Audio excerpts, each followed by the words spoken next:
Hello hello, mic testing. আমি চলে এসেছি দুর্গা সমিতি থেকে। ওখানে একজন বসে আছে, তার আজকে আমি প্রথম ইন্টারভিউ নিব। দেখি, আমার প্রথম প্রশ্ন, আপনি এখানে বসে কি কাম করেন? আমি এখানে রাত 10টার পরে ঘোড়ার ডিম পারি।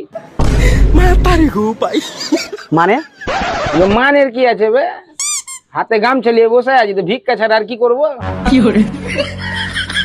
মানে আপনি ভিক্ষা কেন করেন?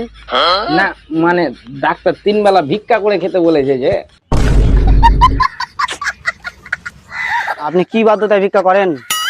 না দাদা, বাধ্যতামূলক কিছু নাই, সরকার আমাকে গামছাটা দিয়েছে 3 বেলা ভিক্ষা করার জন্য। আরে দাদা, আমি উবা বলতে চাইনি, তোমার তো হাত পা সবই ঠিক আছে, তো কেন ভিক্ষা করছে? তাহলে তুমি আমার হাত পাটা ভেঙে দাও। তুমি যখন দেখতে পাচ্ছ না আমার হাত পাটা, তুমি তাহলে হাত পাটা ভেঙে দাও। আরে দাদা, বলছি তোমার হাত পা তো সবই ঠিক আছে, তো কাজ কেন করে খাও না? কাজ করি না মানে তুই আমাকে সংসার চালিয়ে দিস নাকি বা? আবার এই করছিস ভাই? রোদের মধ্যে 3 বেলা গামছা নিয়ে পাছা ছিঁড়তে ভিক্ষা করতে গেছি, এত রোদের মধ্যে। আমার কি এটা কাজ নয় ভাই?